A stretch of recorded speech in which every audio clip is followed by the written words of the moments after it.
기사 월급으로는 부족하겠지만 당신을 굶기지는 않을게요.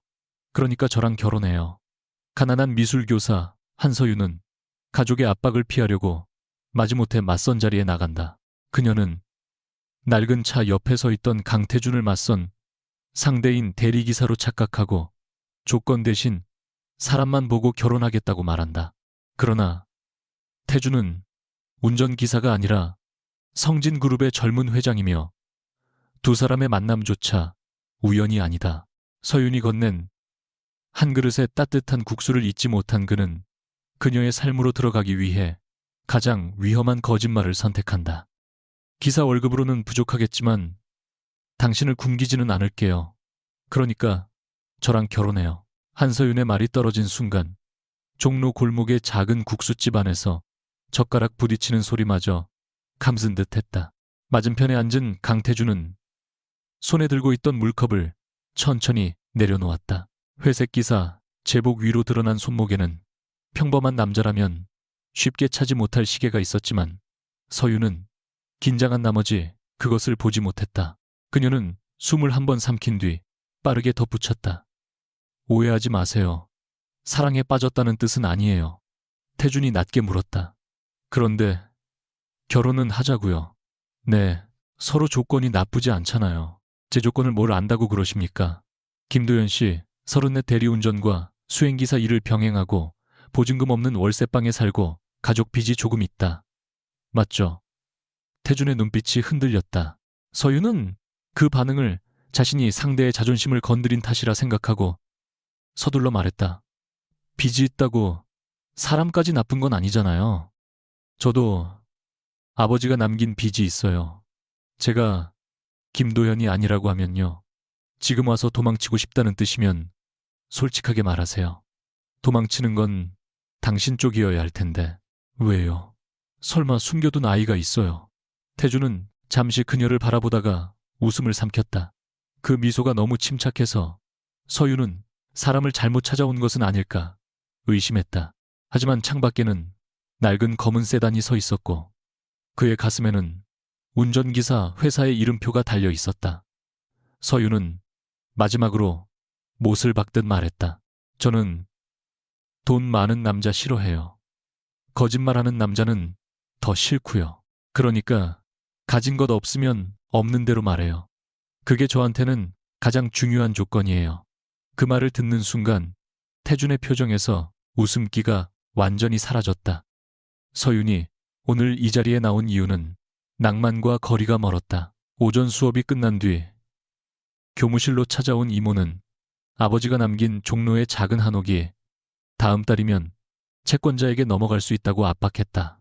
운전일을 하는 김도현은 성실하고 욕심이 없으니 가난한 사람끼리 기대어 살면 배신당할 일도 없다는 것이었다. 5해 전 대학 시절부터 만난 박민석은 그녀와 결혼하겠다고 약속해놓고 대기업 임원의 딸을 선택했다. 그가 마지막으로 남긴 말은 아직도 서윤의 귓속에 박혀 있었다. 사랑만으로는 계단을 올라갈 수 없다는 말. 자신은 평생 가난한 교사의 남편으로 살고 싶지 않다는 말이었다. 그래서 서윤은 부유한 사람들의 친절을 믿지 않았다. 그 친절 뒤에는 늘 가격표가 붙어 있다고 생각했다. 그런데 맞은편 남자는 자신의 가난을 변명하지도 그녀의 초라한 코트를 훑어보지도 않았다. 오히려 서윤이 결혼하면 생활비는 정확히 반씩 내요. 집안일도 반씩 하고요. 라고 말하자 태준은 진지하게 요리는 누가 합니까? 라고 물었다. 제가 해요. 대신 설거지는 당신이 해요. 저는 설거지를 해본 적이 없습니다. 그걸 자랑이라고 말해요. 배울 수는 있습니다. 아이 계획은 당분간 없어요. 동의합니다. 명절마다 시댁에 끌려가서 무릎 꿇고 전 부치라고 하면 바로 이혼할 거예요. 그럴 일은 없을 겁니다. 왜 그렇게 확신해요? 태준은 잠깐 말을 멈추고 국수집의 낡은 벽을 바라보았다. 제 가족은 누군가에게 무릎 꿇으라고 요구할 자격이 없으니까요. 서윤은 그 대답에서 설명하기 어려운 쓸쓸함을 느꼈다. 사실 강태준은 오전부터 모든 것을 알고 있었다. 김도연의 이름도 맞선 시간도, 서윤이 입고 올 베이지색 코트도 알고 있었다. 그의 비서 윤재혁은 3번이나 이 계획을 말렸지만 태주는 성진그룹 차고에서 가장 오래된 세단을 골라 직접 운전해 종로로 왔다. 김도연에게는 회사 교육 일정이 바뀌었다는 연락이 갔고 국수집 사장에게는 창가 자리를 비워달라는 부탁이 전달되었다. 태주는 그저 서윤을 한번 보고 싶었을 뿐이라고 스스로에게 말했다. 자신을 기억하지 못하는 그녀가 어떤 사람과 결혼하려 하는지 확인하고 상대가 위험한 남자라면 멀리서 막아주려 했을 뿐이라고. 하지만 서윤이 들어와 그의 맞은편에 앉은 순간 3년 전의 기억이 너무 선명하게 되살아났다. 그날 태주는 경영권 분쟁에서 가장 믿었던 임원에게 배신당하고 어머니의 마지막 편지까지 언론에 유출된 뒤 종로의 한 공방 앞에 주저앉았다. 셔터를 내리던 젊은 여자는 그의 이름을 묻지 않았다. 그저 가게 안에서 남은 멸치국수를 가져와 그의 앞에 내려놓으며 말했다. 배가 고프면 사람은 제일 나쁜 생각부터 해요. 일단 드세요. 살아있는 사람은 따뜻한 걸 먹어야 하니까. 태주는 그 한 그릇을 먹고 새벽까지 버텼다. 다음 날 그는 배신한 임원들을 정리하고 회장 자리에 올랐지만 이상하게도 자신을 살린 여자의 얼굴만은 잊을 수 없었다. 그리고 지금 그 여자가 다시 말했다. 굶기지는 않겠다고. 그 문장이 태준의 냉정함에 금을 냈다. 기간을 정합시다. 태준이 입을 열자 서윤은 눈을 가늘게 떴다. 결혼의 기간을 정하자고요. 당신이 저를 믿지 못하는 것 같으니 1년 동안 살아보고 결정하는 게 합리적이지 않습니까? 계약 결혼 같은 건 싫어요. 저는 그런 드라마도 안 봐요. 그럼 진짜 결혼을 합시다. 이번에는 서윤이 말을 잃었다. 태주는 자신도 방금 무슨 말을 했는지 알고 있었다. 처음 계획에는 결혼도 동거도 없었다. 하지만 서윤은 계산 없이 자신의 작은 삶을 나누어 주겠다고 했다.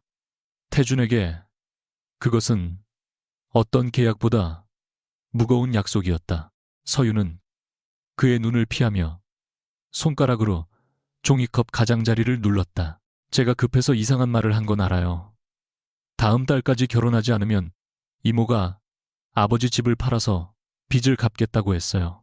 사실 그 집은 돈이 되는 집도 아니에요. 아버지가 마지막까지 작업하던 곳이라 지키고 싶은 것뿐이에요. 그래서 아무 남자와 결혼하려는 겁니까? 아무 남자는 아니죠. 적어도 당신은 제 직업을 비웃지 않았고 제가 돈이 없다고 표정이 바뀌지도 않았어요. 그게 결혼할 이유로 충분합니까? 저한테는 충분해요. 사랑한다고 말하고 돌아서는 사람보다 처음부터 가진 게 없다고 솔직히 말하는 사람이 나아요. 그 말은 태준의 가슴을 정면으로 찔렀다. 그는 지금 가진 것이 없다고 말하지 않았다.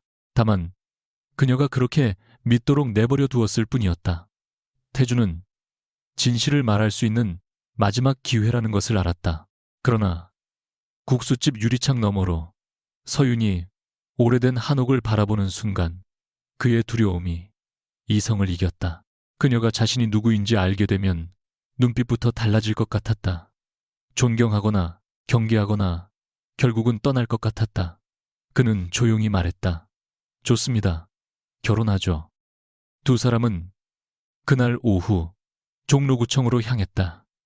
서윤은 혹시 마음이 바뀔까봐 빠르게 걸었고 태주는 한 걸음 뒤에서 그녀를 바라보았다. 혼인신고서 앞에 앉은 순간 첫 번째 문제가 생겼다. 서윤이 그의 신분증을 보려 한 것이다. 태준의 지갑에는 강태준이라는 본명이 적힌 신분증만 있었다. 다른 사람의 신분으로 법정 문서에 서명할 생각은 없었지만 서윤의 오해를 바로잡을 기회를 놓친 상태였다.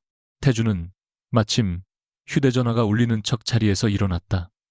구청 복도 끝에서 윤재혁에게 전화를 걸자 비서의 목소리가 거의 비명처럼 튀어나왔다. 회장님, 설마 진짜 혼인신고를 하시는 건 아니죠? 태준은 창밖을 보며 낮게 말했다. 내 신분증 사본을 보내 상대방에게 회장님 이름을 공개하셨습니까? 아직. 그럼 이름을 보는 순간 끝입니다. 끝나지 않게 만들어 제가 법까지 바꿀 수는 없습니다. 태준이 눈을 감는 사이 뒤에서 서윤의 목소리가 들렸다. 누구랑 통화해요? 그는 전화를 끊고 돌아섰다. 회사 배차 담당자입니다. 배차 담당자가 왜 당신한테 존댓말을 해요? 오늘 제가 대신 근무를 해줘서 그렇습니다. 서윤은 의심스러운 눈으로 그를 바라보다가 손을 내밀었다. 신분증 줘요. 결국 태주는 본명을 감출 수 없었다. 서윤은 신분증을 한참 바라본 뒤 눈썹을 찌푸렸다. 강태준 김도현이 아니었어요. 태준의 심장이 처음으로 거칠게 뛰었다. 그러나 서윤은 이내 이마를 짚으며 혼자 결론을 내렸다. 이모가 또 이름을 잘못 알려줬네. 지난번에는 나이도 틀리더니.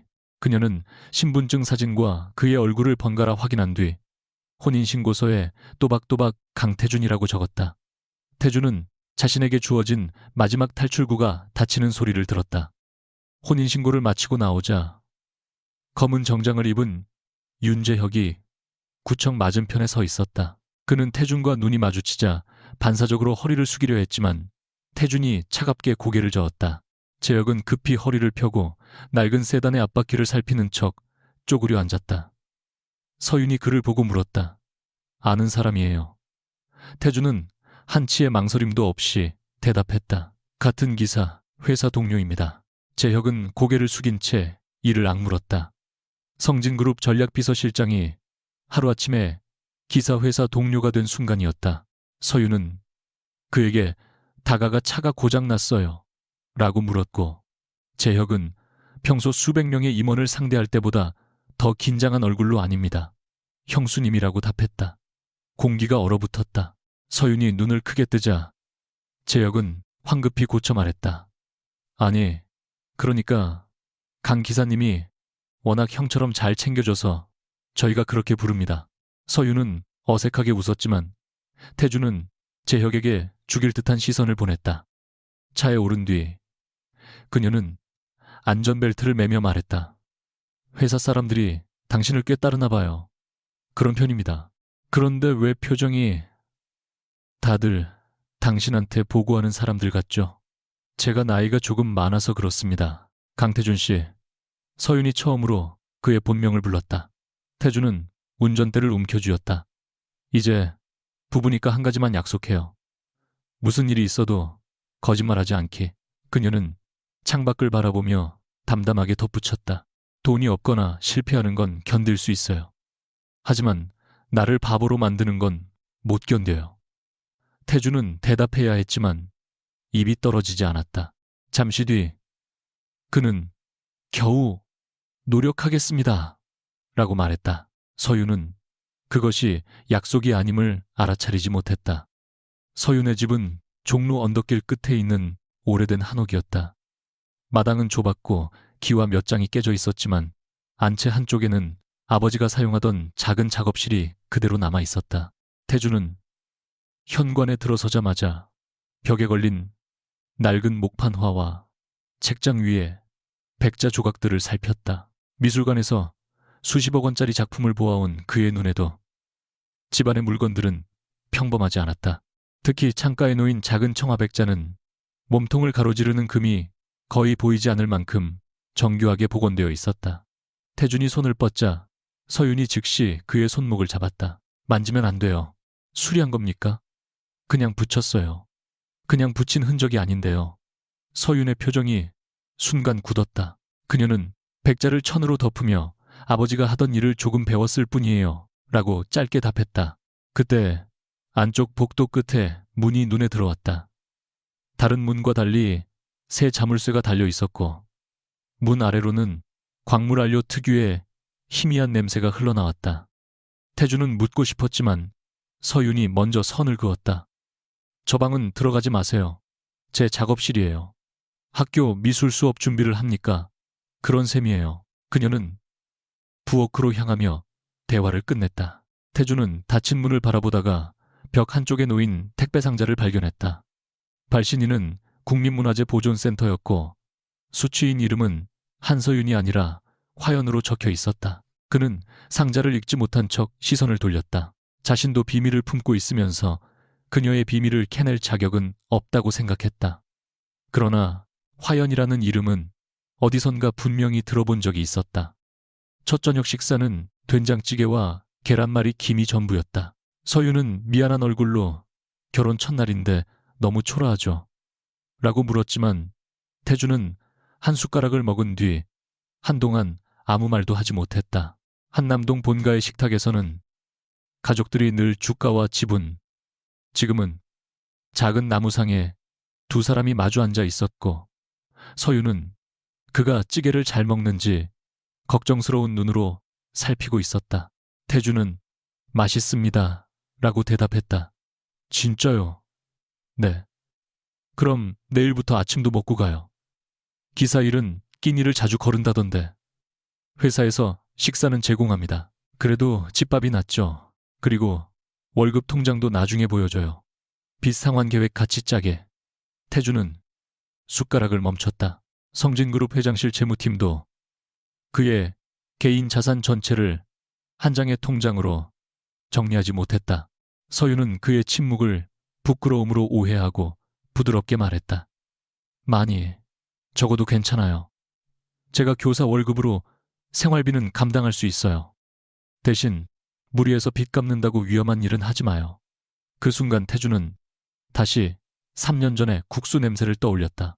아무것도 요구하지 않으면서 먼저 따뜻한 것을 내어주는 사람. 그는 천천히 고개를 끄덕였다.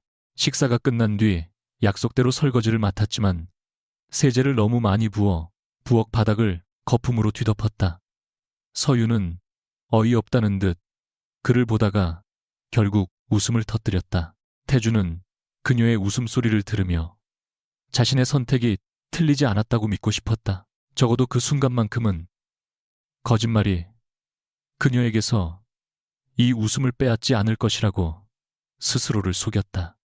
밤이 깊어 서윤이 이불을 정리하는 동안 태주는 마당으로 나와 재혁의 전화를 받았다.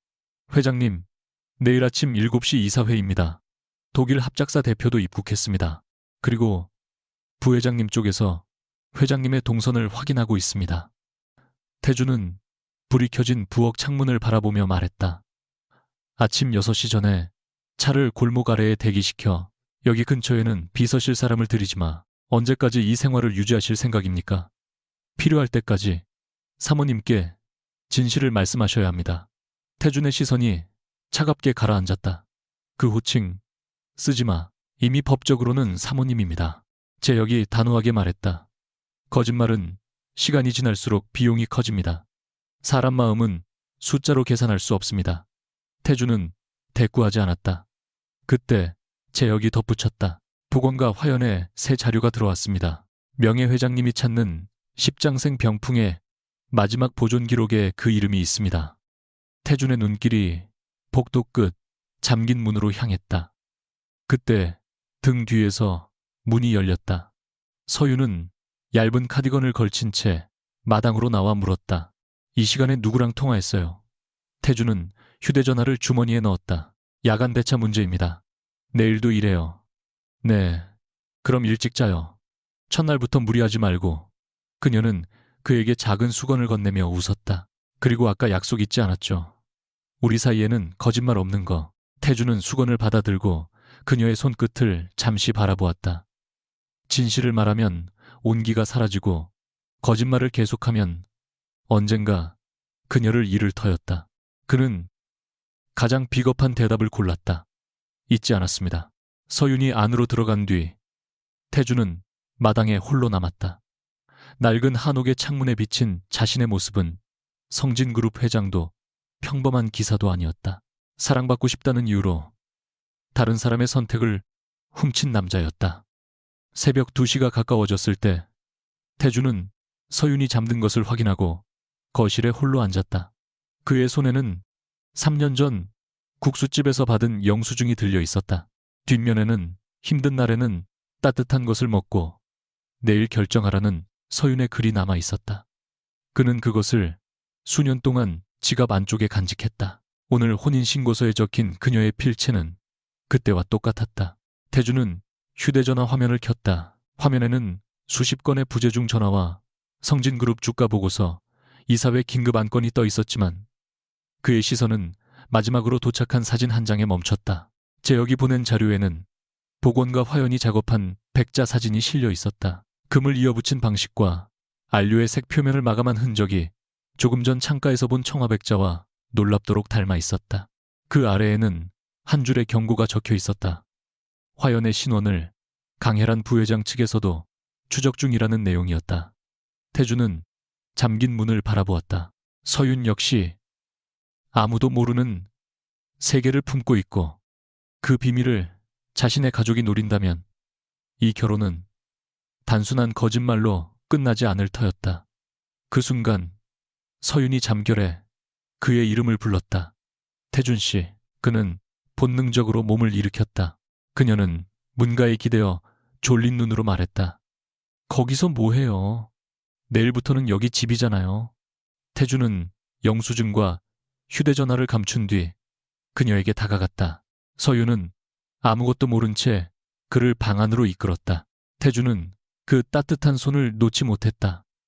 바로 그 손을 붙잡기 위해 시작한 거짓말이 언젠가 그 손을 영원히 놓게 만들지도 모른다는 사실을 알면서도 결혼한 지 열흘째 되는 아침, 한서윤은 식탁 위에 놓인 검은 봉투를 발견하고 한동안 눈을 깜빡였다. 봉투 안에는 생활비 명목으로 현금 300만 원이 가지런히 들어 있었다. 서윤은 막 셔츠 단추를 채우던 강태준을 불러 세웠다. 이게 뭐예요? 태준은 봉투를 보고도 놀라지 않았다. 이번 달 생활비입니다. 기사 월급이 얼만데 생활비로 300만 원을 내요. 야간 운행 수당이 조금 붙었습니다. 조금이 아니라 통장부터 보여줘요. 태준은 넥타이를 매려다 손을 멈췄다.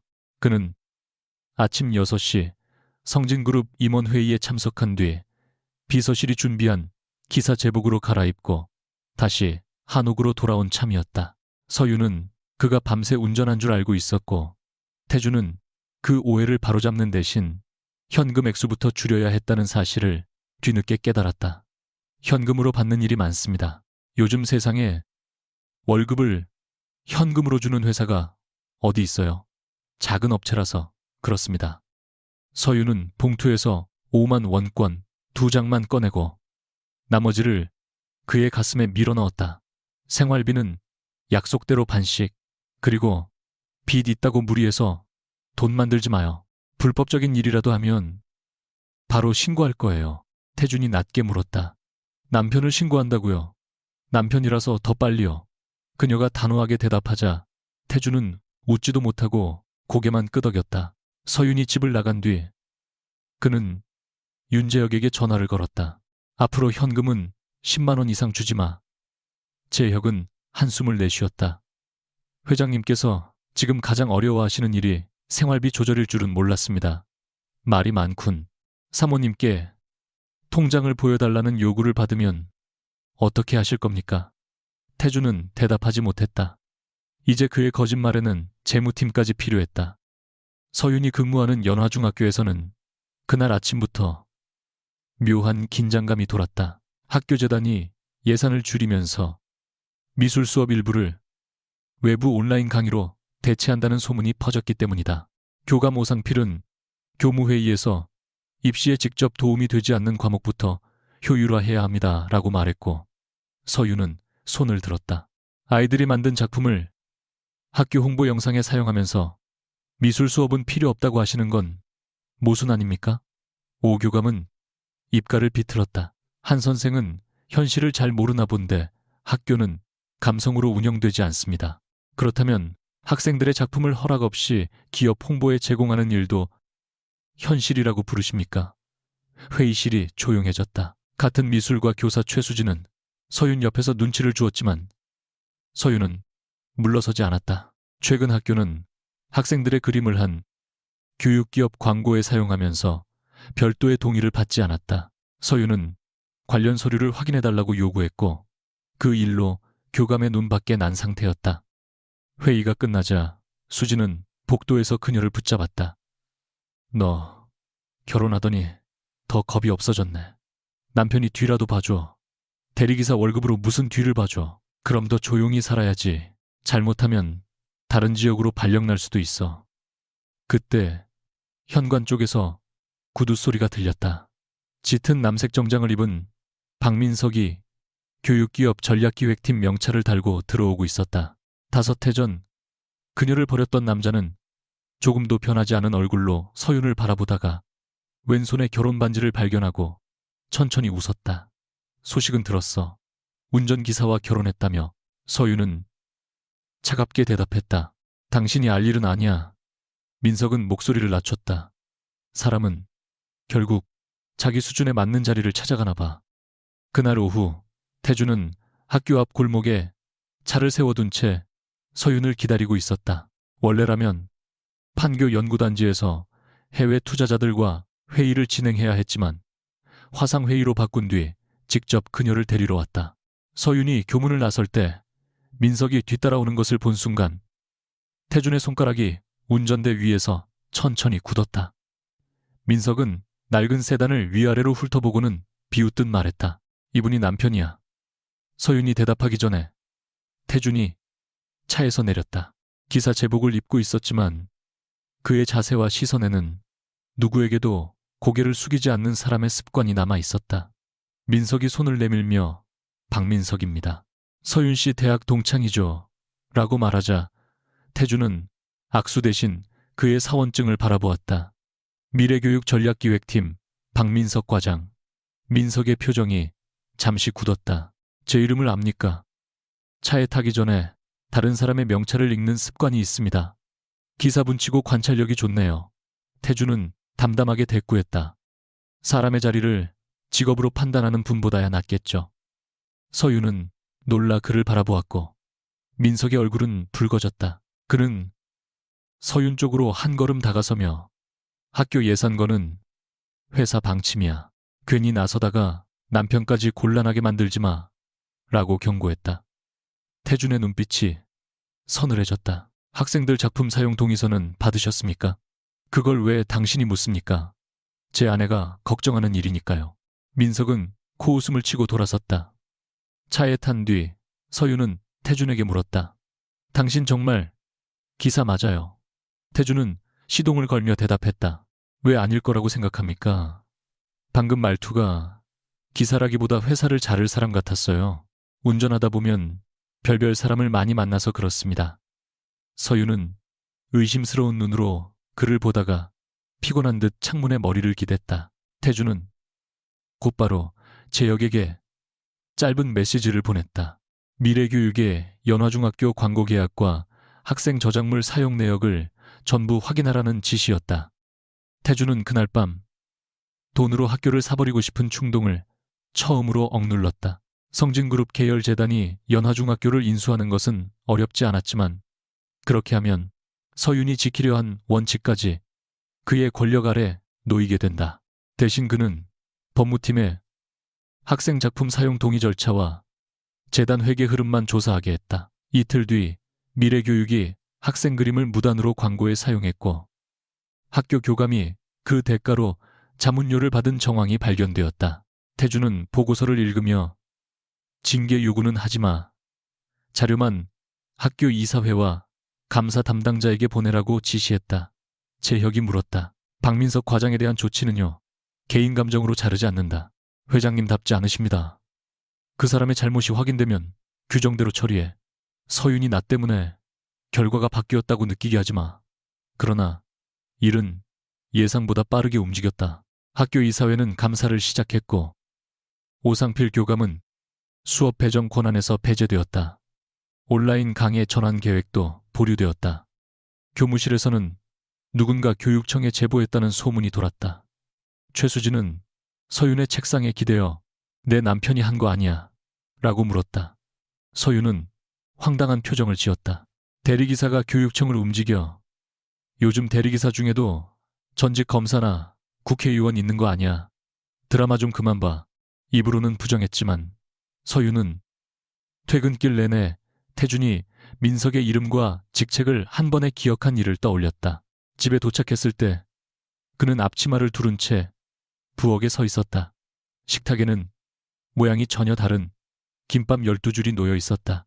이게 뭐예요? 저녁입니다. 김밥에 딸기잼을 왜 넣었어요? 단맛이 필요할 것 같아서. 서윤은 한숨을 쉬다가 결국 웃었다. 그런 사람을 보며 거대한 비밀을 의심하는 자신이 우스워졌다. 결혼 생활은 예상보다 빠르게 서윤의 경계를 허물었다.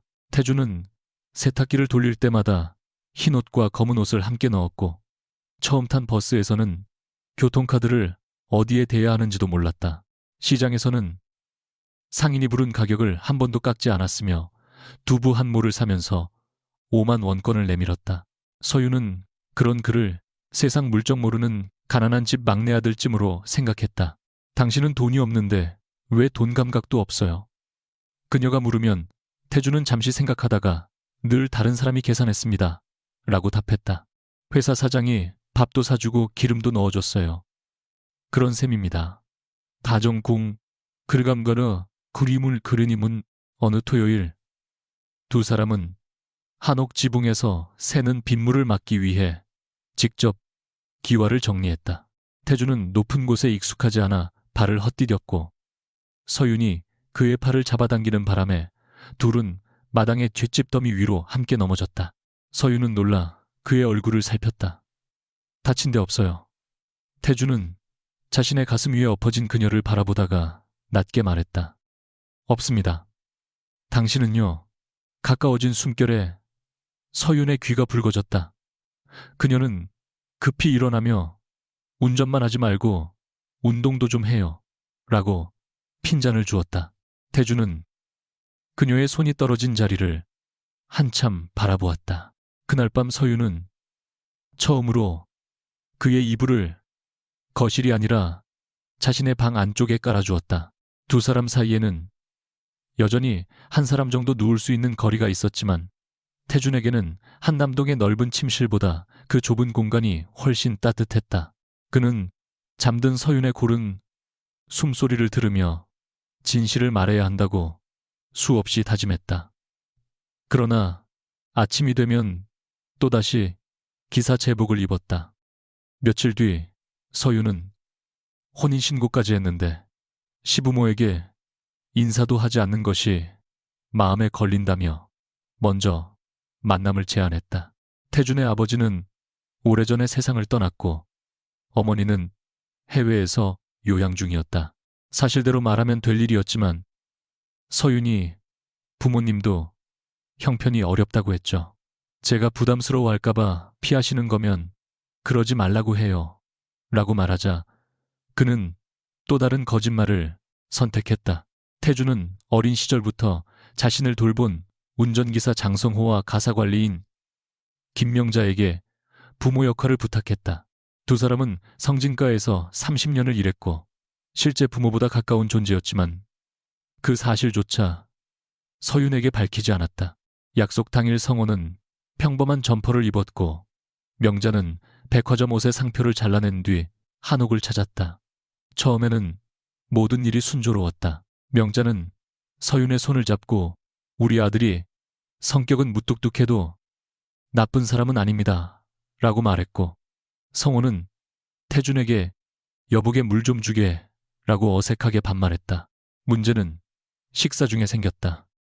서윤이 국을 내오자 명자가 무심코 자리에서 일어나 허리를 깊이 숙이며 회장님 먼저 드십시오. 라고 말한 것이다. 숟가락이 식탁 위에 부딪혔다. 태준의 표정이 굳었고 성호는 갑자기 기침을 시작했다. 서윤이 천천히 물었다. 지금 뭐라고 하셨어요?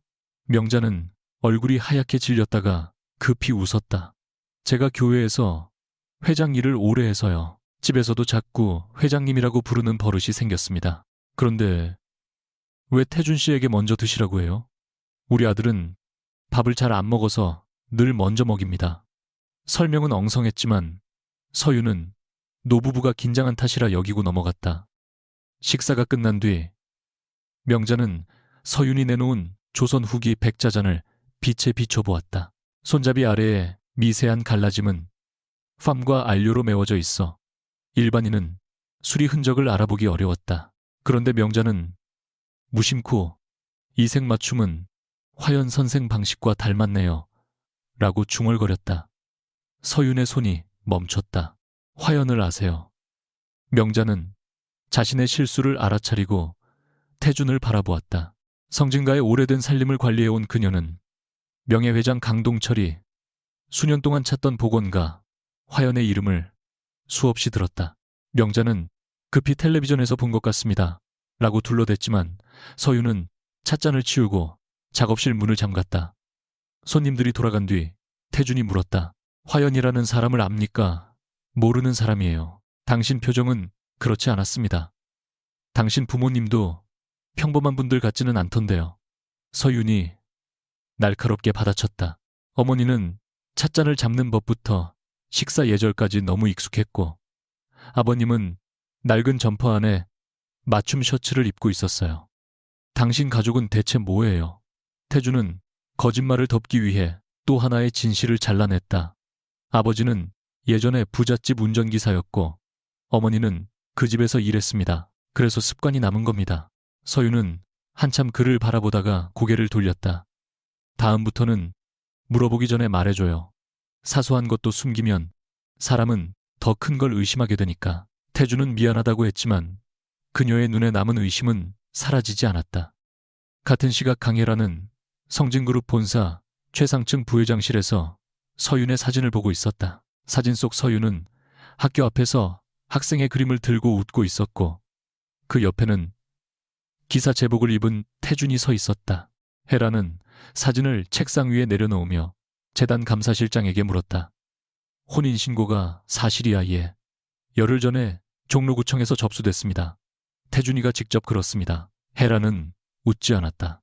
성진그룹은 다음 분기 지주회사 전환을 앞두고 있었고 태준의 배우자는 언론과 주주들에게 새로운 변수였다. 감사실장이 조심스럽게 말했다. 여성의 재산은 거의 없습니다. 부친 채무가 남아있고 종로의 한옥도 근저당이 설정돼 있습니다. 그 정도 여자 때문에 태준이가 기사 노릇을 한다고. 혜라는 사진을 다시 집어들었다. 그녀의 시선은 서윤의 손에 들린 그림으로 옮겨갔다. 낡은 불화의 일부를 복원한 습작이었는데 색을 올린 방식이 익숙했다. 혜라는 서랍 깊숙한 곳에서 오래된 감정서를 꺼냈다. 12년 전 성진문화재단이 매입한 십장생 병풍의 보존 기록과 화연이라는 서명이 적혀 있었다. 혜란의 손끝이 미세하게 떨렸다. 이 여자의 대학 전공과 부친 이력을 다시 조사해. 특히 복원 관련 경력은 하나도 빠뜨리지 말고 회장님께 보고할까요? 아니, 태준이가 숨기고 싶어하는 동안은 우리도 모르는 척해야지. 그녀는 차갑게 덧붙였다. 사람은 지키고 싶은 것이 생겼을 때 가장 다루기 쉬워지니까. 박민석은 혜란의 연락을 받은 다음 날 저녁 청담동의 조용한 일식당에 나타났다. 그는 성진그룹 부회장이 자신을 직접 부른 이유를 짐작하지 못했지만 기회라는 사실만은 알아차렸다. 혜란은 술도 권하지 않은 채 본론부터 물었다. 한서윤과 오래 만났다고 들었어요. 민석은 잠시 망설이다가 대학 때 교제했습니다. 라고 답했다. 왜 헤어졌죠? 서로 가는 길이 달랐습니다. 당신이 더 부유한 집안의 여자와 결혼하려 했기 때문 아닌가. 민석의 얼굴이 굳었다. 그 결혼은 상대 집안의 반대로 무산됐고 그는 결국 어떤 계단도 오르지 못한 채 미래교육의 과장 자리에 머물렀다. 혜라는 그의 열등감을 정확히 읽었다. 서윤 씨가 성진그룹 회장의 아내가 됐다는 걸 알면 기분이 어떻습니까? 민석은 믿을 수 없다는 표정을 지었다. 그 운전기사가 강태준 회장이라고요. 혜라는 대답 대신 찻잔을 들었다. 민석의 눈빛에서 모욕감과 탐욕이 동시에 번졌다. 자신이 가난하다고 버린 여자가 대한민국에서 가장 영향력 있는 남자의 아내가 되었다는 사실은 그에게 사랑의 상실보다 훨씬 큰 패배였다. 혜라는 조용히 말했다. 두 사람의 결혼은 아직 세상에 알려져선 안 됩니다. 하지만 한서윤이 남편의 정체를 알게 되는 방식은 우리가 선택할 수 있죠. 제가 무엇을 하면 됩니까? 아직은 아무것도. 학교에서 그녀가 무엇을 지키려 하는지, 누구를 믿는지만 보고하세요. 민석은 고개를 끄덕였다. 혜라는 그의 야심을 이용할 생각이었고 민석은 혜란을 통해 다시 높은 곳으로 올라갈 생각이었다. 서로가 서로를 도구로 보고 있다는 점에서 두 사람은 완벽하게 닮아 있었다. 며칠 뒤 서윤은 학교에서 돌아와 현관에 놓인 고급 구두 한 켤레를 발견했다. 태주는 부엌에서 라면을 끓이고 있었고 값비싼 구두는 기사 제복 아래 어울리지 않게 빛났다. 회사에서 지급한 겁니다. 기사 회사가 이런 구두를 줘요. 중요한 고객을 모시는 날이라서. 상표가 해외 명품인데요. 가짜일 겁니다. 서윤은 구두 안쪽에 수제 각인을 문질렀다. 재료와 마감에 민감한 그녀는 진품이라는 사실을 알 수 있었지만 말하지 않았다. 그날 저녁 태준의 재킷 주머니에서는 검은 출입카드가 떨어졌다. 카드에는 성진그룹의 금색 문양과 강태준이라는 이름이 새겨져 있었고 권한 등급은 일반 수행기사가 사용할 수준이 아니었다. 서윤은 카드를 다시 넣은 뒤 다음 날 아침 무심하게 말했다. 금요일에 성진그룹 본사 근처에서 교사 연수가 있어요. 점심에 당신 회사에 들러도 돼요. 태준의 젓가락이 멈췄다. 그날은 장거리 운행이 있습니다. 회사 이름도 아직 안 알려줬잖아요. 작은 업체라 본사가 따로 없습니다. 지나치게 완벽한 그의 표정이 오히려 답처럼 느껴졌다. 서윤이 출근한 뒤 재혁에게서 연락이 왔다. 해란 측이 서윤의 동선을 확인하고 있으며 금요일 본사에서는 전체 임원 회의가 열린다는 보고였다. 태준은 서윤이 본사 근처에 오지 못하게 해 라고 지시했다가 자신이 다시 그녀의 선택을 조종하고 있다는 사실을 깨달았다. 그러나 명령을 거두지 못했다. 그날 밤 서윤의 휴대전화로 익명의 메시지가 도착했다. 남편의 정체를 알고 싶다면 금요일 오후 2시 성진그룹 호텔 로비로 오라는 내용이었다. 서윤은 잠든 태준을 바라본 뒤 메시지를 지우지 않았다. 믿고 싶은 마음과 확인해야 한다는 본능이 처음으로 정면에서 충돌하고 있었다. 금요일 오후 1시 40분 한서윤은 성진호텔 로비의 대리석 바닥 위에 홀로 서 있었다.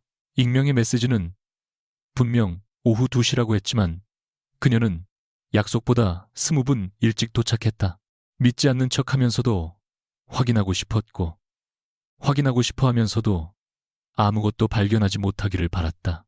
호텔 직원들은 검은 정장과 무전기를 착용한 채 분주하게 움직였고 중앙 계단 아래에는 성진그룹 긴급 임원회의를 알리는 안내판이 놓여 있었다. 서윤은 휴대전화 화면을 켰다.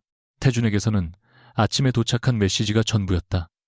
장거리 운행 때문에 늦을 것 같으니 먼저 저녁을 먹으라는 평범한 문장이었다. 그녀는 그 문장을 다시 읽으며 자신을 달랬다. 같은 이름을 가진 사람일 수도 있었다. 출입카드는 고객이 흘린 것을 보관했을 수도 있고 고급 구두는 정말 회사에서 지급했을 수도 있었다. 그때 검은 정장을 입은 남자가 다가와 공손히 물었다. 한서윤 선생님이십니까? 서윤의 심장이 내려앉았다. 누구세요? 강혜란 부회장님께서 기다리고 계십니다. 저는 그분을 모릅니다. 곧 알게 되실 겁니다. 남자는 엘리베이터 쪽으로 손을 내밀었다. 서윤은 움직이지 않았다. 제 남편이 여기 있습니까? 남자는 대답하지 않고 시선을 피했다. 바로 그 순간 로비의 대형 화면이 바뀌며 성진그룹 경영진 명단이 나타났다. 화면 가장 위에는 익숙한 얼굴과 낯선 직함이 함께 떠올랐다. 강태준 성진그룹 대표이사 회장. 서윤은 숨을 쉬는 법을 잊은 사람처럼 화면을 바라보았다. 전용 엘리베이터 문이 열리자 수십 명의 임원들이 먼저 걸어 나왔다. 그들은 두 줄로 갈라져 길을 만들었고 마지막으로 강태준이 모습을 드러냈다. 기사 제복 대신 짙은 검은색 정장을 입은 그는 서윤이 집에서 보았던 남자와 같은 얼굴을 하고 있었지만 눈빛과 걸음걸이는 전혀 다른 사람이었다. 임원들이 일제히 허리를 숙였다. 회장님 차량이 준비됐습니다.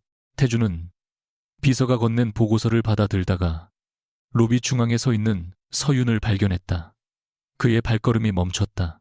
서윤의 얼굴에서 핏기가 사라지는 것을 본 순간 태준은 자신이 가장 두려워하던 날이 이렇게 빨리 왔다는 사실을 깨달았다. 그는 사람들 사이를 가로질러 그녀에게 다가갔다. 서윤 씨, 에이마인, 그녀는 한 걸음 뒤로 물러났다. 누구세요? 여기서 말하지 말고 올라가서 이야기합시다. 내 남편은 오늘 장거리 운행을 갔어요. 서윤 씨, 당신은 누구냐고 물었어요. 주변의 임원들과 호텔 직원들이 숨을 죽인 채 두 사람을 바라보았다. 태주는 손을 내밀었지만 서윤은 닿기도 전에 팔을 뒤로 감췄다. 강태준이라는 이름이 흔한가 봐요. 내 남편도 강태준인데 그 사람은 기사거든요. 태준의 입술이 굳었다. 내가 설명하겠습니다. 기사 회사도 없었어요. 없습니다. 빚도 없습니다. 월세방에 산다는 그것도 사실이 아닙니다. 서윤의 눈에 눈물이 차올랐지만 그녀는 끝까지 울지 않으려 턱에 힘을 주었다. 그럼 나랑 결혼한 사람은 대체 누구예요? 태주는 수백 명의 주주 앞에서도 흔들린 적 없는 목소리로 겨우 말했다. 성진그룹 회장 강태준입니다. 그 순간 서윤은 마치 뺨을 맞은 듯 고개를 돌렸다. 아주 감동적인 재회군. 계단 위에서 강혜란의 목소리가 들려왔다. 그녀는 두 사람을 향해 천천히 내려오며 입가에 얇은 미소를 띄었다. 한 선생님은 남편의 직업을 오늘 처음 알았나 봐요. 태준이 차갑게 말했다.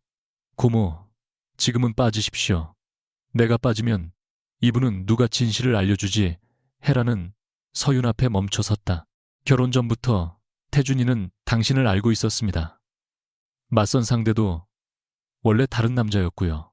서윤의 시선이 태준에게 돌아갔다. 무슨 말이에요? 태준은 헤란을 막으려 했지만 그녀는 한 발 빨랐다. 김도현이라는 남자가 오기로 되어 있었죠. 그런데 태준이가 그 남자에게 가짜 회사 일정을 보내고 대신 자리에 앉았습니다. 낡은 차도 빌렸고 기사 제복도 준비했어요. 당신이 우연히 사람을 잘못 본 게 아닙니다. 처음부터 잘못 보도록 만든 거예요. 한 임자는 서윤의 손끝이 떨렸다.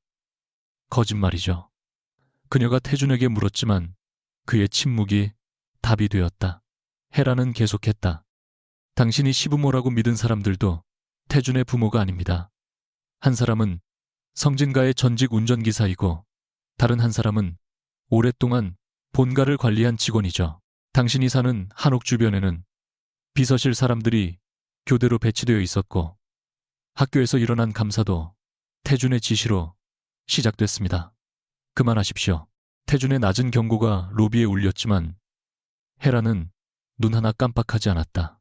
왜 사랑해서 했다고 말하려고 사람을 속이고 주변을 조종한 뒤 그걸 보호라고 부르면 사랑이 되는 건가? 서윤은 태준을 바라보았다. 그녀의 눈에는 분노보다 더 깊은 것이 있었다. 자신이 믿었던 모든 순간을 다시 의심해야 하는 사람의 절망이었다. 태준은 경호실장에게 로비를 비우라고 지시한 뒤 서윤을 전용 응접실로 데려가려 했다. 그러나 서윤은 한 걸음도 움직이지 않았다. 손대지 마요. 사람들이 보고 있습니다. 그래서요. 회장님의 체면이 상해요. 당신이 언론에 노출될 수 있습니다. 또 내 걱정인 척하면서 당신 마음대로 결정하려고요. 태준은 숨을 고르고 말했다. 이 자리는 위험합니다. 올라가서 모든 것을 설명하겠습니다. 당신이 설명하면 진실이 달라져요.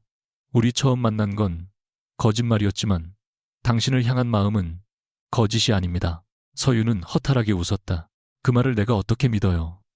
3년 전 당신은 종로 공방 앞에서 나에게 국수를 줬습니다. 난 그날 당신 때문에 버텼어요. 그래서 나를 조사했어요. 당신이 잘 지내는지만 확인했습니다. 몇 년 동안 태주는 대답하지 못했다. 내가 누구를 만나고 어디서 일하고 빚이 얼마나 있고 언제 맞선을 보는지 다 알고 있었겠네요. 위험한 의도로 한 일이 아닙니다. 의도가 좋으면 감시가 관심이 돼요. 서윤의 목소리가 처음으로 흔들렸다. 당신은 나한테 선택할 기회조차 주지 않았어요. 내가 재벌을 싫어한다는 걸 아니까 재벌이 아닌 척했고 내가 거짓말을 싫어한다는 걸 알면서도 매일 거짓말했어요. 그런데 이제 와서 사랑은 진짜였다고 하면 내가 감동해야 해요. 태주는 그녀의 손을 잡으려 했지만 서유는 거칠게 뿌리쳤다. 내가 사랑한 사람은 가난해도 정직한 강태준이었어요. 그런데 그런 사람은 처음부터 없었잖아요. 응접실 문이 열리며 박민석이 들어왔다. 그는 혜란의 지시로 호텔 행사 자료를 전달하러 온 척했지만 서윤의 무너진 얼굴을 직접 확인하고 싶은 욕망을 숨기지 못했다. 서윤아. 그가 안타까운 척 이름을 부르자 서윤의 표정이 굳었다. 당신도 알고 있었어. 민석은 대답하지 못하고 혜란을 바라보았다. 그 짧은 시선만으로도 충분했다. 서윤은 두 사람이 자신을 미끼처럼 이용했다는 사실을 알아차렸다. 민석은 급히 변명했다. 나는 네가 더 크게 다치기 전에 알려주려고 했어. 저 사람은 우리 같은 사람들과 다른 세계에 살아. 잠깐 재미로 너를 옆에 둔 걸 수도 있잖아. 태준이 민석 앞으로 다가섰다. 입 닫아. 틀린 말입니까? 회장님은 직원까지 부모로 꾸며냈다면서요. 당신이 끼어들 자리가 아니다. 왜요? 가난하다고 버림받은 여자를 구해주는 재벌 행세라도 하시게요. 태준의 주먹이 굳었지만 서윤이 그의 앞을 막았다. 때리지 마요. 서윤 씨. 당신은 늘 이렇게 해결했겠죠. 마음에 안 드는 사람은 자르고 학교는 조사하고 내 주변은 감시하고. 그녀는 민석에게도 차갑게 말했다. 그리고 당신도 착각하지 마. 내가 속았다고 해서 당신이 옳았던 건 아니야. 당신은 돈을 선택해서 나를 버렸고 이 사람은 돈을 숨기고 나를 속였어. 방식만 다를 뿐 둘 다 내 마음보다 자기 욕심을 먼저 생각했어. 민석의 얼굴에서 승리감이 사라졌다. 서유는 누구의 편도 선택하지 않았다. 그녀는 자신의 가방을 들고 로비 출구로 향했다. 태주는 따라가려 했지만 혜란이 그의 팔을 붙잡았다. 지금 쫓아가면 사진이 퍼진다. 놓으십시오. 오늘 지주회사 전환한 표결이 있는 거 잊었어. 네 비밀 결혼이 공개되면 반대파가 바로 문제 삼을 거야. 태주는 혜란의 손을 거칠게 떼어냈다. 그게 고모가 원한 것 아닙니까? 나는 네가 제정신으로 돌아오길 원했어. 한 사람의 인생을 망가뜨려서. 혜란의 표정에도 잠시 균열이 생겼지만 곧 냉정함이 돌아왔다. 회장 자리는 한 사람의 감정으로 움직이는 곳이 아니야. 네 아버지가 어떻게 무너졌는지 잊었니? 태주는 그녀를 지나쳐 서윤을 따라갔다. 호텔 밖에는 이미 경제직이자 몇 명이 대기하고 있었다. 누군가 회장의 동선을 흘린 것이 분명했다. 서윤이 출입문을 나서자 카메라 플래시가 터졌다. 강 회장님과 어떤 관계십니까? 비밀 결혼이 사실입니까? 성진그룹 지분과 관련된 혼인입니까? 서윤은 당황해 멈춰섰다. 태주는 즉시 자신의 재킷으로 그녀의 얼굴을 가리고 경호원들을 불렀다. 차를 가져와. 놔요. 서윤이 재킷을 밀어냈다. 지금은 내 말을 들어야 합니다. 싫어요. 기자들이 당신 집과 학교까지 찾아갈 겁니다. 그럼 진실을 말하면 되잖아요. 태주는 그녀를 차 안으로 밀어넣으려다 멈췄다. 서윤의 눈에는 두려움보다 모멸감이 컸다. 또 나를 어디로 데려가려고요? 당신이 안전하다고 정한 장소로. 태준의 손이 서서히 내려갔다. 그가 망설인 사이 서윤은 지나가던 택시를 세워 혼자 떠났다. 서윤이 한옥에 도착했을 때는 이미 해가 저물어 있었다. 그녀는 현관문을 잠근 뒤 거실 한가운데 주저앉았다. 식탁 위에는 아침에 태준이 남긴 메모가 있었다. 냉장고에 반찬이 있으니 꼭 저녁을 먹으라는 짧은 문장이었다. 그 글씨를 보는 순간 지난 몇 주의 장면들이 한꺼번에 밀려왔다. 세제를 너무 많이 부어 부엌을 거품으로 만든 모습, 김밥에 딸기잼을 넣고도 진지하게 맛을 묻던 얼굴 지붕에서 떨어지는 자신을 먼저 안아 보호했던 팔. 그 기억들은 분명 따뜻했지만 이제는 어디까지 연기였는지 알 수 없었다. 서윤은 벽에 기대어 울음을 삼켰다. 그때 문을 두드리는 소리가 들렸다. 서윤 씨, 문 열어주세요. 태준이었다. 서윤은 대답하지 않았다. 변명하지 않겠습니다. 다만 들어가서 이야기하게 해주세요. 할 말 없어요. 부모님 역할을 부탁한 분들은 나를 어릴 때부터 키워준 사람들입니다. 당신을 조롱하려고 한 일이 아닙니다. 그래서 괜찮다는 거예요. 아닙니다. 학교 일도 당신이 한 거예요. 잠시 침묵한 뒤 태준이 말했다. 자료를 조사하게 했습니다. 불법이 확인돼서 이사회에 전달했어요. 작교자, 공객의 우호, 내가 부탁했어요. 당신이 피해를 입을 수 있었습니다. 그래도 내가 부탁했냐고요. 태주는 다시 대답하지 못했다. 문 안쪽에서 서유는 결혼 반지를 빼려 했지만 손가락이 부어 쉽게 빠지지 않았다. 그녀는 비누를 묻혀 억지로 반지를 뺐다. 살쾡이 붉게 쓸렸지만 아픔조차 제대로 느껴지지 않았다. 당신이 나를 사랑한 건지 3년 전의 기억을 사랑한 건지도 모르겠어요. 문 너머로 서윤의 목소리가 들렸다. 태주는 차가운 대문 앞에 서서 아무 말도 하지 못했다. 나는 당신이 돈이 없어서 괜찮았던 게 아니에요. 내 앞에서 솔직한 사람이라고 믿어서 괜찮았던 거예요. 그런데 당신은 내가 가장 무서워하는 방식으로 나를 속였어요. 처음에는 말하려고 했습니다. 언제요? 혼인신고하기 전에, 가짜 부모님이 우리 집에 오기 전에, 내가 같은 방에 이불을 깔아줬을 때 태준의 목소리가 갈라졌다. 당신을 잃을까봐 두려웠습니다. 잃기 싫어서 나한테서 선택권을 빼앗았네요. 잘못했습니다. 그 말은 회장님이 하는 사과예요. 아니면 내 남편이 하는 사과예요. 둘 다 나입니다. 아니요. 내가 알던 남편은 없어요. 서유는 문 아래로 작은 봉투를 밀어냈다. 안에는 결혼반지와 혼인관계증명서 사본이 들어있었다. 내일 변호사를 만나서 이혼 절차를 알아볼 거예요. 태주는 봉투를 집어들지 못했다. 이혼은 안 됩니다. 그 말이 떨어진 순간 서윤의 웃음소리가 들렸다. 슬픔과 체념이 뒤섞인 웃음이었다. 봐요. 당신은 아직도 허락할 사람을 자기라고 생각해요. 태주는 그제야 자신의 말이 얼마나 잔인했는지 깨달았다. 그는 문에 손을 댄 채 낮게 말했다. 막지 않겠습니다. 그러나 그 말을 하는 데에도 너무 오랜 시간이 걸렸다. 다음 날 아침, 성진그룹 회장의 비밀 결혼설은 주요 포털과 경제지 첫 화면을 장식했다. 호텔 앞에서 태준이 서윤을 감싸는 사진과 함께 가난한 교사, 재벌 회장의 숨겨진 아내, 경영권을 흔들 혼인이라는 자극적인 제목이 쏟아졌다. 학교 앞에는 기자들이 몰려들었고 교무실에는 서윤의 배경과 아버지의 채무를 묻는 전화가 끊이지 않았다. 교장은 그녀에게 당분간 출근하지 말 것을 권고했다. 서윤은 그것이 보호인지 퇴출인지 묻지 않았다. 짐을 정리하던 중 책상 서랍에서 익명의 봉투 하나를 발견했다. 안에는 성진문화재단이 보유한 십장생 병풍의 고해상도 사진과 오래된 보존기록 사본이 들어있었다. 기록 아래에는 그녀가 누구보다 잘 아는 이름이 있었다. 한정호, 자신의 아버지였다. 12년 전 위조품 유통 혐의를 뒤집어쓰고 업계에서 쫓겨난 바로 그 사람. 사진 속 병풍의 안료층에는 화연만이 알아볼 수 있는 비정상적인 덧칠 흔적이 남아 있었다. 누군가 아버지가 복원했던 원본을 바꿔치기 한 것이 분명했다. 봉투 안쪽에는 강혜란의 명함과 짧은 문장이 적혀 있었다.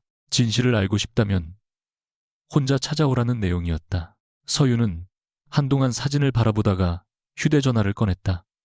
태준에게서 수십 통의 전화가 와 있었지만 그녀는 모두 넘겼다. 대신 문화재 보존센터에 오래된 연락처를 눌렀다. 저 화연입니다. 그녀의 목소리는 울음 뒤에도 흔들리지 않았다.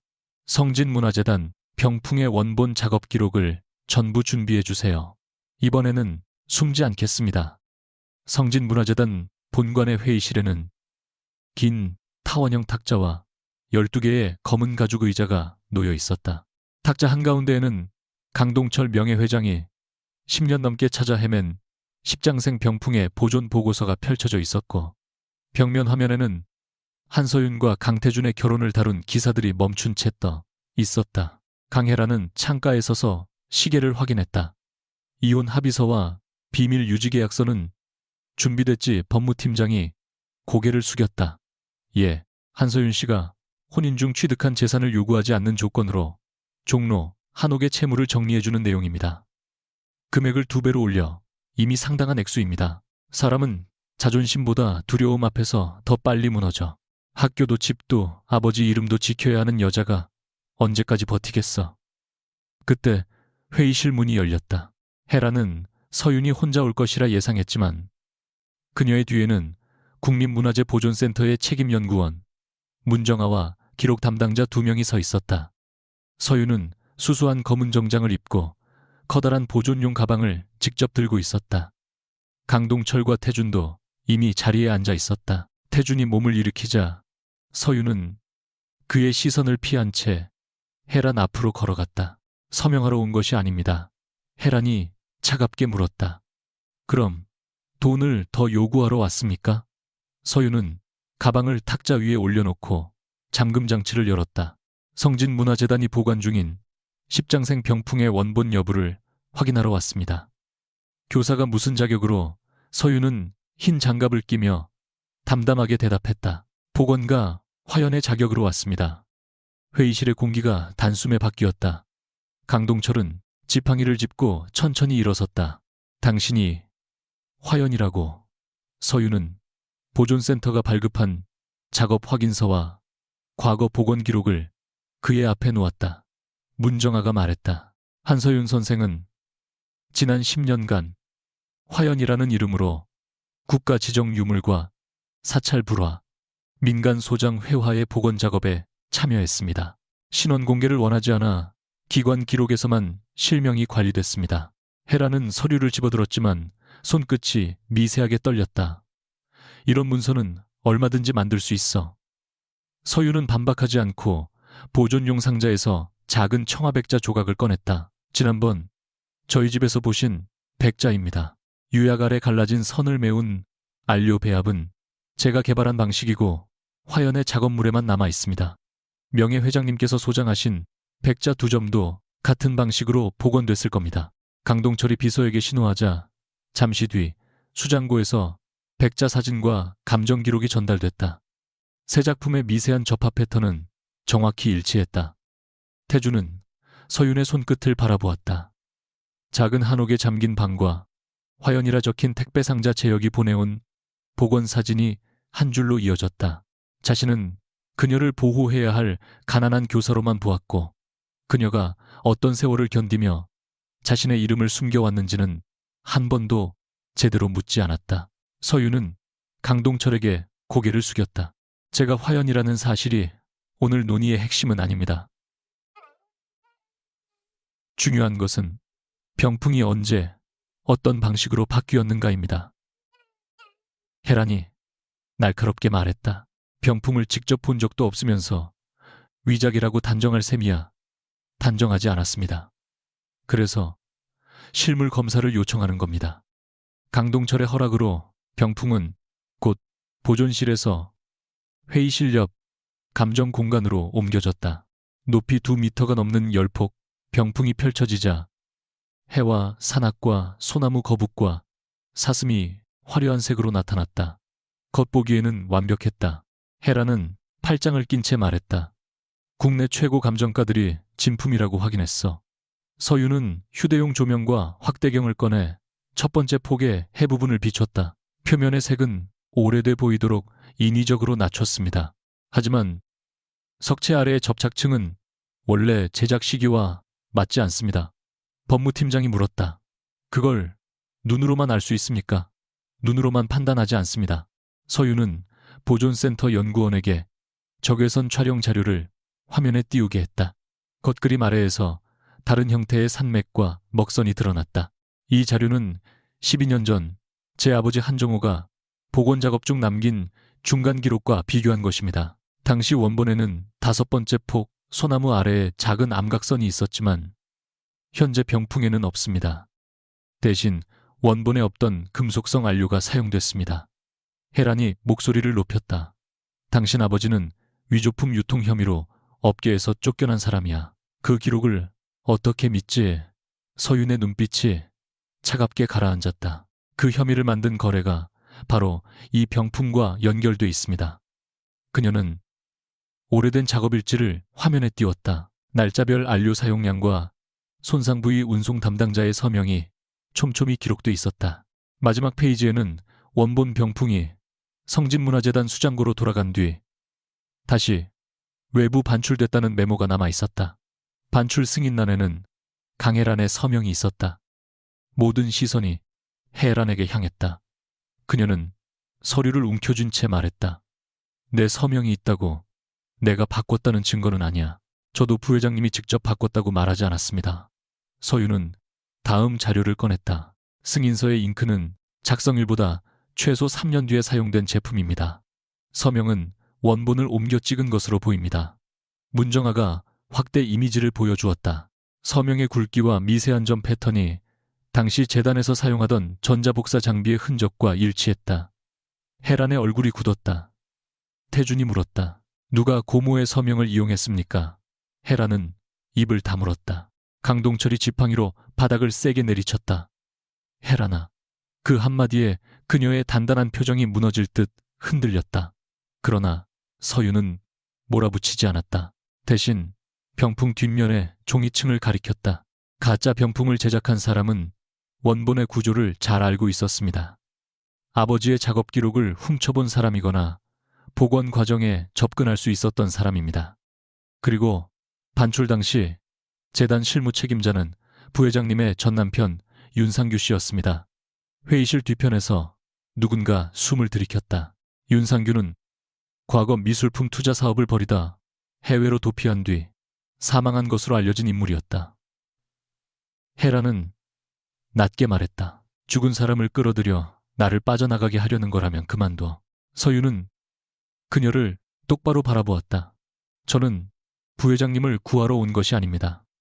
제 아버지가 하지 않은 일의 책임을 돌려놓으러 왔습니다. 12년 전 윤상규는 재단의 해외 미술품 거래를 확대한다는 명목으로 여러 작품을 외부 수장고로 옮겼다. 그는 원본을 담보로 비밀 대출을 받은 뒤 정교한 복제품을 재단에 돌려놓았다. 거래가 들킬 위기에 처하자 당시 복원 책임자였던 한정호에게 위조 책임을 씌웠다. 혜라는 남편의 설명을 믿었고 재단과 가문의 명예를 지킨다는 이유로 내부 조사를 서둘러 끝냈다. 서유는 윤상규의 해외 거래장부 사본과 운송회사의 기록을 탁자 위에 놓았다. 자료는 하늘에서 떨어진 것이 아니었다. 그녀의 아버지가 죽기 전 남긴 작업일지 속 운송번호를 보존센터가 다시 추적했고 폐업한 운송회사의 보관 문서에서 동일한 번호가 발견됐다. 또한 원본 병풍의 틀에서 떨어진 목재 조각이 당시 복원 샘플과 함께 보존센터에 남아있어 현재 병풍의 목재와 비교할 수 있었다. 수종과 건조 시기가 달랐다. 혜라는 의자에 앉으며 힘없이 말했다. 나는 상규가 빚을 진 줄은 알았어. 하지만 원본을 빼돌렸다는 건 몰랐어. 태준이 차갑게 물었다. 그럼 왜 한정호 선생의 재조사를 막았습니까?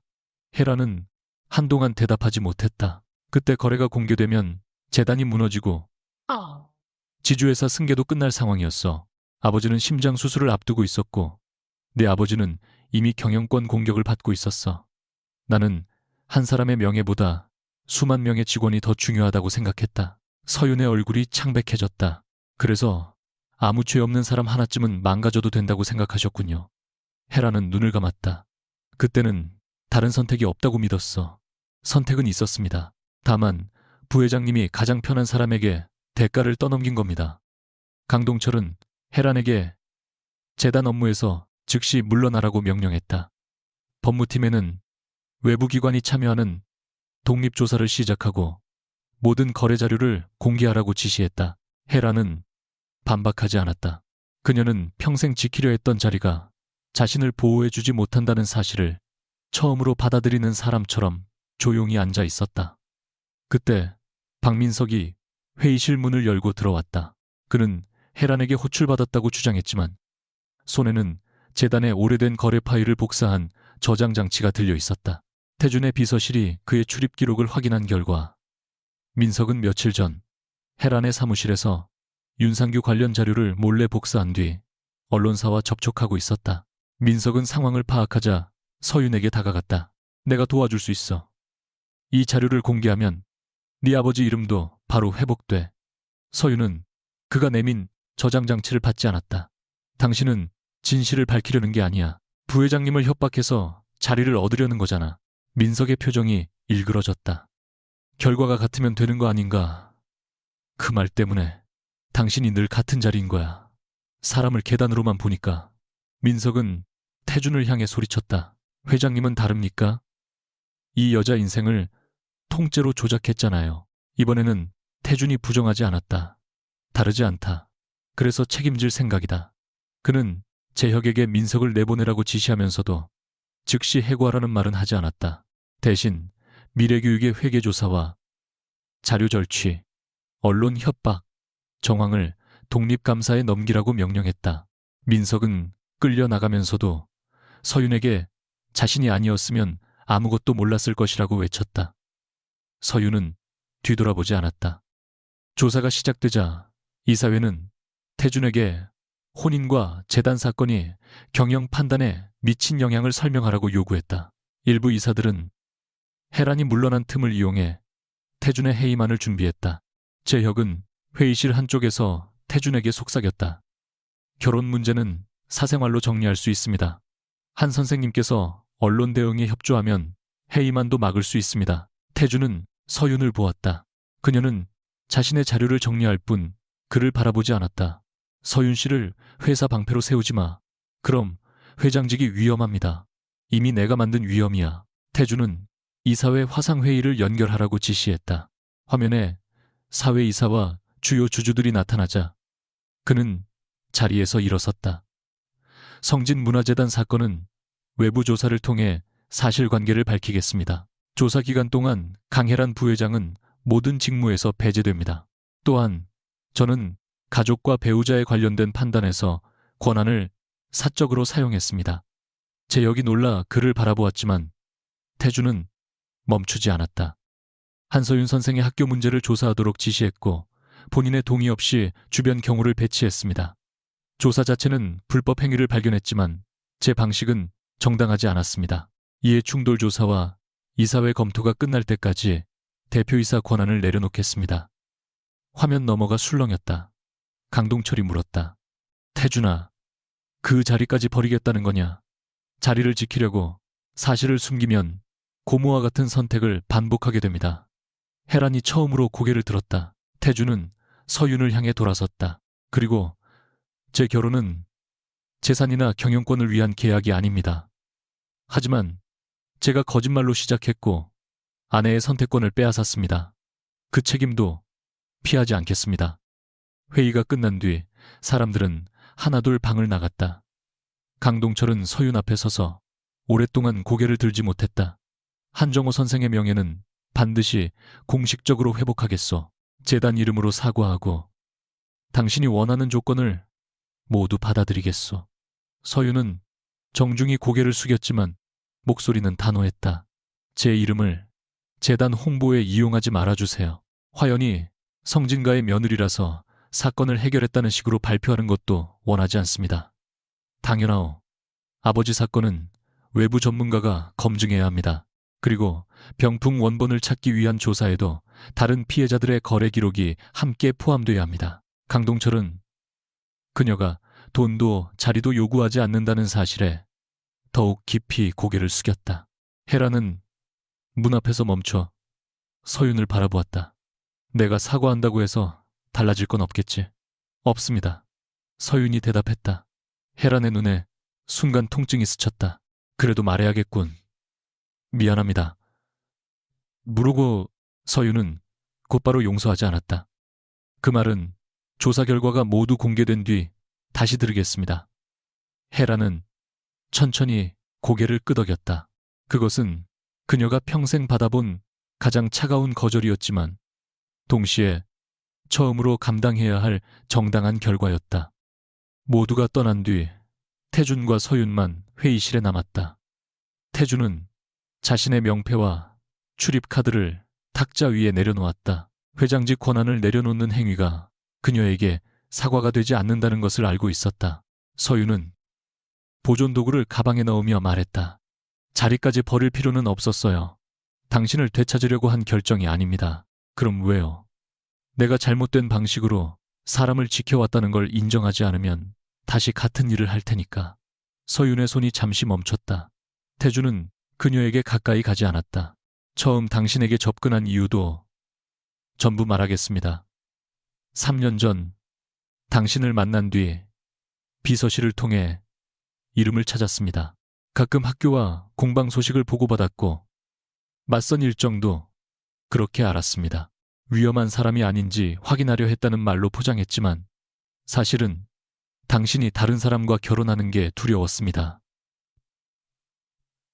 서윤은 입술을 깨물었다. 그걸 이제 말하면 달라져요. 아니요. 더 미워할 이유가 생길 뿐입니다. 그런데 왜 말해요? 당신이 아직 모르는 거짓말을 남겨둔 채 용서를 구하고 싶지 않아서요. 태주는 주머니에서 3년 전 영수증을 꺼내 탁자 위에 놓았다. 이걸 가지고 있었던 것도 사실입니다. 하지만 당신이 그날 나를 살려줬다는 이유로 내가 당신 인생에 들어갈 권리가 생긴 건 아니었습니다. 서윤은 영수증을 바라보았다. 자신의 오래된 글씨가 그 위에 남아 있었다. 그녀의 눈가가 붉어졌지만 손을 뻗지는 않았다. 이혼 절차는 계속할 거예요. 서윤이 말했다. 태주는 잠시 눈을 감았다가 고개를 끄덕였다. 막지 않겠습니다. 브로그는 변호사에게 압력도 넣지 말고 집 주변에 사람도 두지 마요. 알겠습니다. 이런간 중사, 이런간 종중, 이런간 종중도 학교 문제도 더 이상 관여하지 마요. 그렇게 하겠습니다.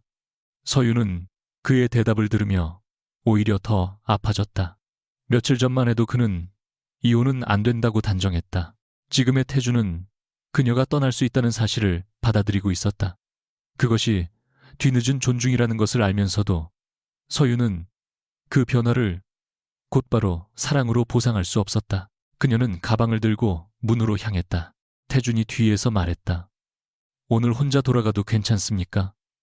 서윤은 걸음을 멈췄다. 예전 같으면 그는 이미 차와 경호원을 준비했을 것이다. 그러나 이번에는 묻고 있었다. 문 연구원님, 차를 타고 갈 거예요. 알겠습니다. 서윤은 문을 열었다가 마지막으로 돌아보았다. 넓은 회의실 한가운데 홀로 선 태주는 권력을 잃은 회장처럼 보이지 않았다. 처음으로 자신이 만든 결과 앞에서 도망치지 않는 남자처럼 보였다. 하지만 그녀는 아무 말도 하지 않고 밖으로 나갔다. 저녁 무렵 성진그룹은 강혜란의 직무 정지와 문화재단 독립조사, 강태준의 대표이사, 권한 일시 중단을 공식 발표했다. 발표문에는 서윤의 이름도 화연의 정체도 포함되지 않았다. 1시간 뒤 보존센터는 한정호 보건가 사건에 대한 재검증 절차를 시작한다고 밝혔다. 서윤은 한옥 작업실에서 아버지의 낡은 붓을 손에 쥐고 그 소식을 들었다. 오랫동안 잠겨있던 방에는 병풍 조각과 알류병 작업 일지가 가득했다. 그녀는 이제 화연이라는 이름 뒤에 숨지 않기로 했지만 그렇다고 성진가의 며느리라는 이름에 기대고 싶지도 않았다. 휴대전화에는 태준이 보낸 단 한 통의 메시지가 도착해 있었다. 조사에 필요한 자료는 모두 제공하겠으며 그녀가 먼저 연락하기 전에는 찾아가지 않겠다는 내용이었다.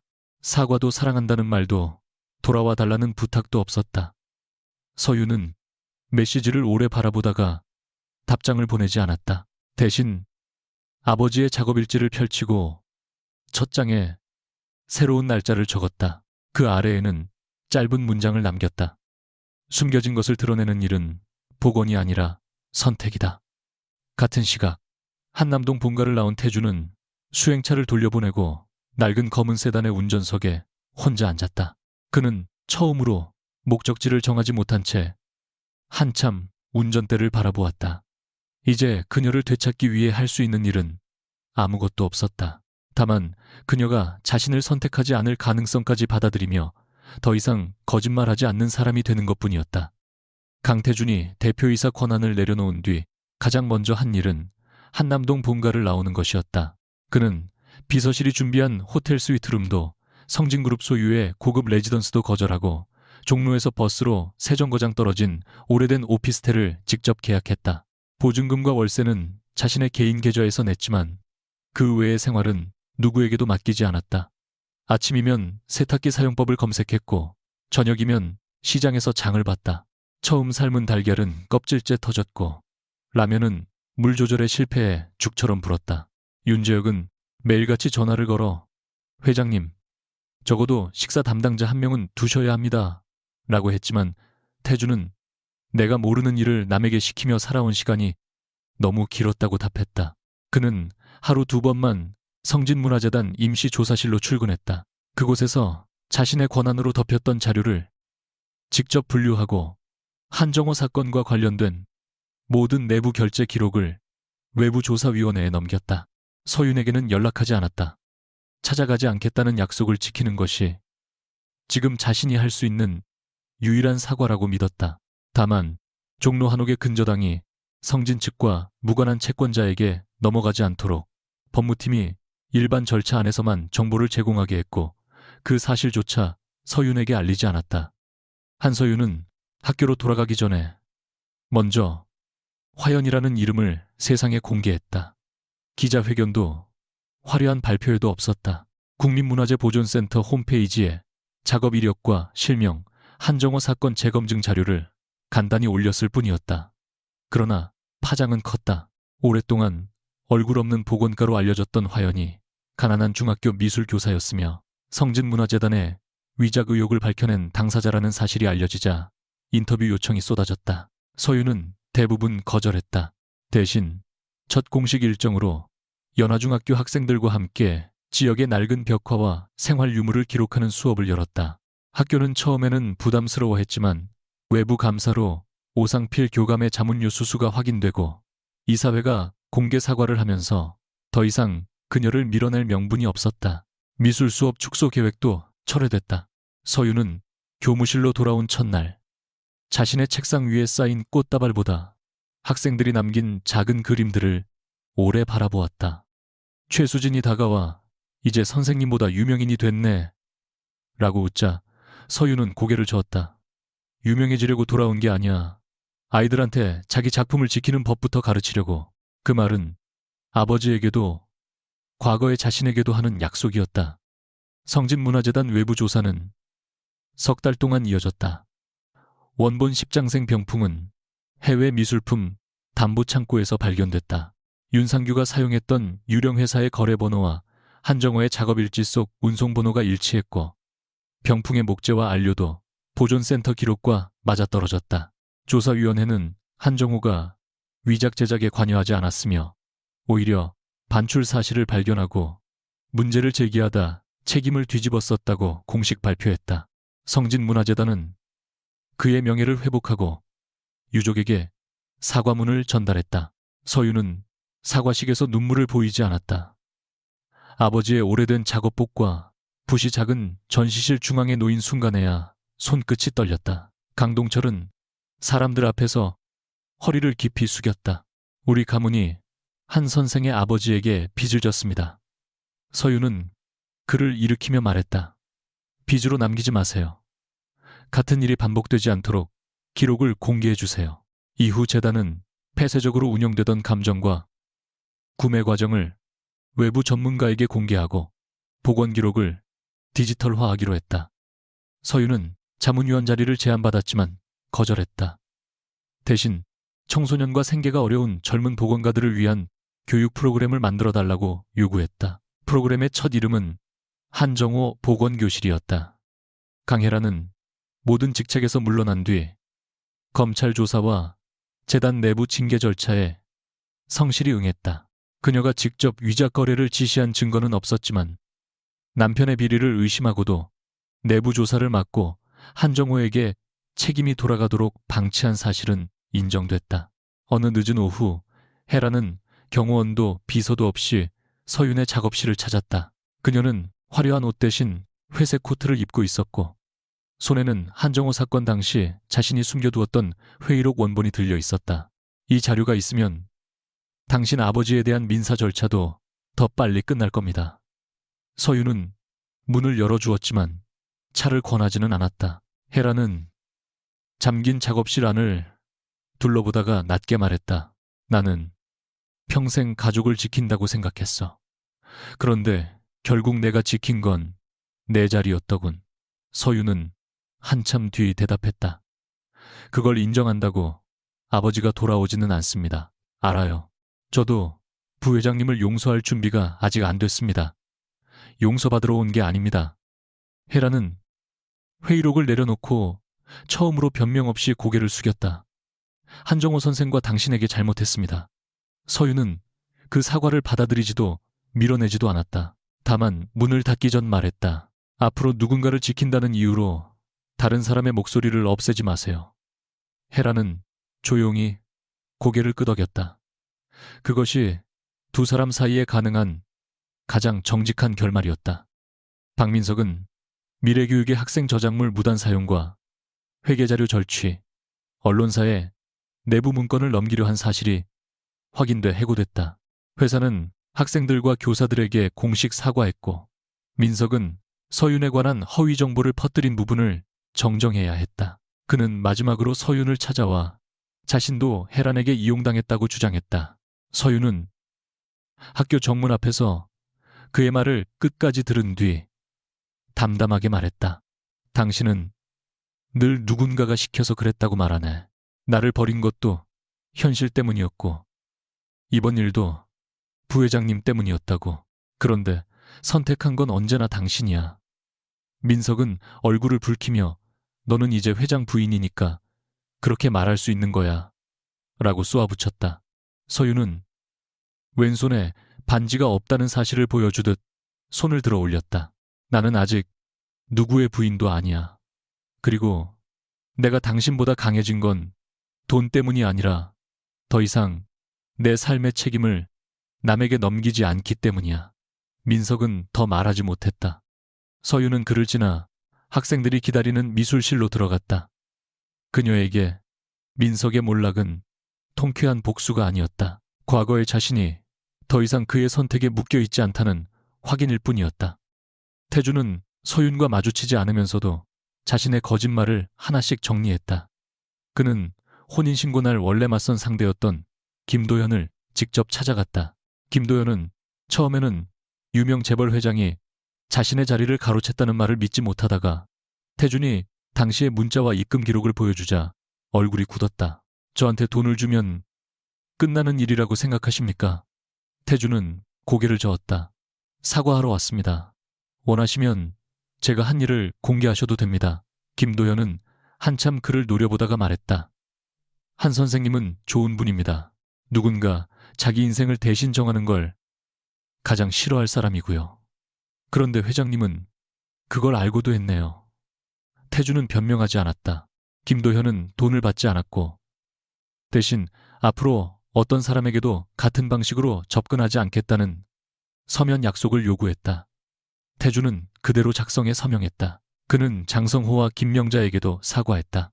두 사람은 자신들이 아들처럼 키운 태준을 돕고 싶어 거짓말에 가담했지만 서윤의 신뢰를 무너뜨렸다는 사실에 괴로워하고 있었다. 태준은 그들에게 다시는 자신의 두려움을 충성심으로 포장하지 않겠다고 약속했다. 그렇게 그는 서윤이 보지 않는 곳에서 자신이 만든 거짓말의 흔적을 하나씩 치웠다. 4달째 되는 날, 서윤은 문화재 보존센터 회의실에서 태준을 다시 만났다.